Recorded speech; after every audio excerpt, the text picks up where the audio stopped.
I'm Brother William. I've worked around here for about 30 years, and part of my own personal interest has been Thomas Rogers Kimball, who is the architect of the cathedral, and he's still considered to be the greatest architect ever to come out of Nebraska. He was one of the founders of the American Institute of Architects, and he's accredited with raising architecture as a profession up to something more like being a doctor or a lawyer or whatever. Prior to that, it was more associated with construction. So Kimball actually asked for this commission. He wrote a letter to the bishop at the time, Bishop Scannell, saying that he really, really wanted to be the architect for this project.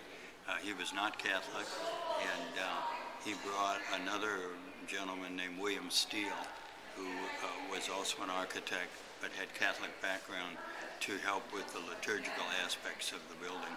The construction started in 1905. In 1907, the foundation was laid to the point where they could put in the cornerstone. And then it took about 57 years from that point on to complete the cathedral. But it was actually used for the first time in 1916. And in 1916, they installed another bishop, and it was a construction site, but it was enclosed, and they just cleaned it up, had the ceremony, which happened to be 2 days before Christmas, and they had midnight mass. Then it went back to being a job site. In 1917, in November, on the 21st of November, a big windstorm blew the scaffolding that was on the outside down onto the little church next door, which was the parish church, and basically crushed it. And from that point on, they started having mass in here.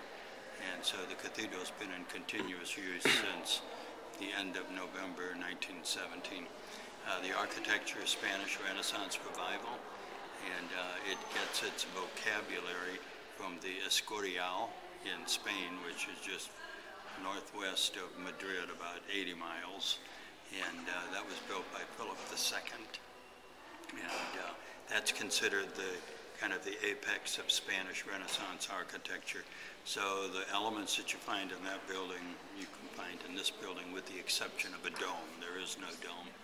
But it's pretty much characterized by being very austere and simple, but where there is decorative elements, it's really kind of explosive. And that's how it is in here. You have very, very high detail in certain spots, and then the rest of it's very simple.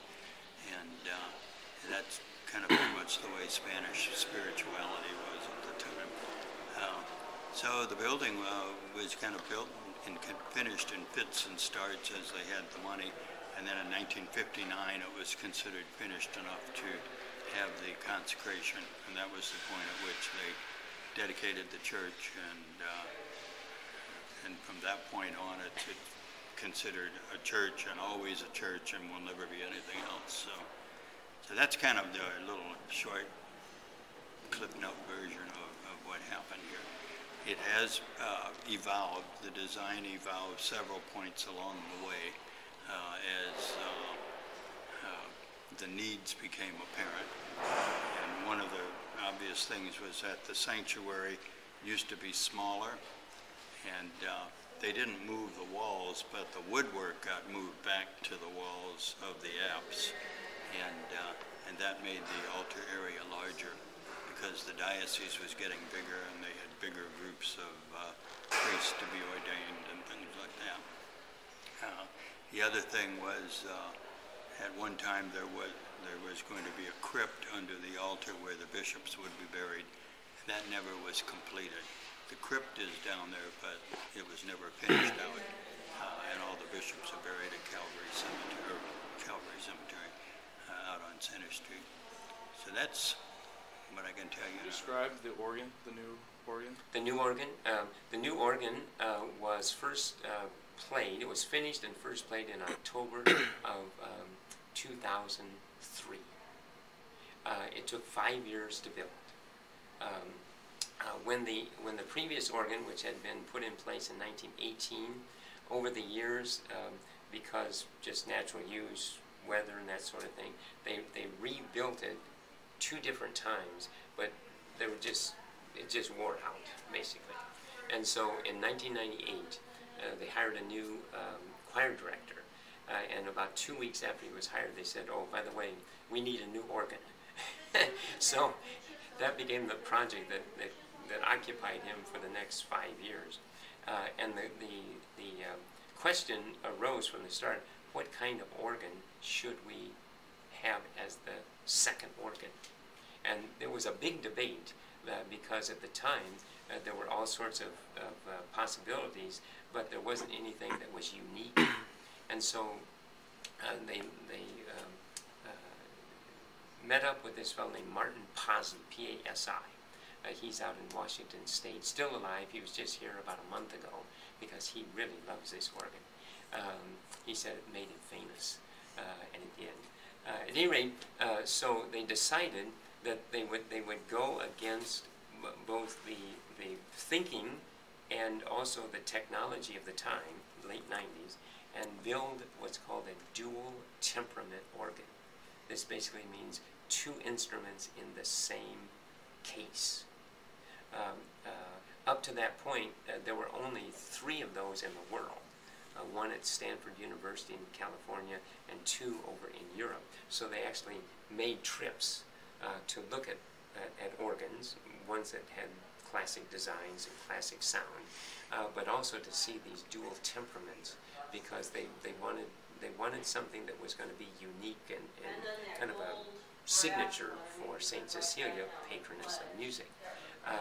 And so Martin Pasi has unique skill is making pipes. The pipes are of lead. So that way the sound value has a very particular quality to it. But they designed it in such a way that's different from the other 3, because the other 3 organs have a separate set of pipes for each temperament. One goes back to the time of Mozart and Beethoven and Bach and those folks, but over time organs have changed as instruments. So there's also one that's tuned to modern time, and the search was always for harmony, which is not going to be accomplished, but they play tricks with how the piping is. But they decided to make this one unique. They 1/3, there's 5,500 pipes, so 1/3 of those play for each temperament. That way it was able to fit in the space. It weighs 25 tons. They had to rebuild the floor so it would hold that, because the previous one didn't weigh that much. And then the pipes are arranged in such a way that the keys move a device that touches a pipe. So it's not a tracker. There's no electronics in it. And so it's a basic construction, but the construction is around a unique set of pipes for the 2 temperaments. I think you wanted to go up there and we can show you the keyboard and where the 2 sets of pipes are controlled by the one playing the organ. In the what's called the modern tone, these levers are the other tone. This is the mean tone. And so, depending on where you play, the modern tone or mean tone, that affects what sound you get from the keyboard. The tallest pipe is 32 feet, and the smallest one is as big as a little finger. Yeah, 5,500 between those 2 sizes. And the feet in height is also where you hear the clarity of the sound. So you have to be 32 feet away from the tallest pipe to really hear the sound. Okay? So in one sense, the organist is in the worst possible place because the organist is right underneath all the pipes. So you've got to be pretty clever with your knowledge of the whole operation.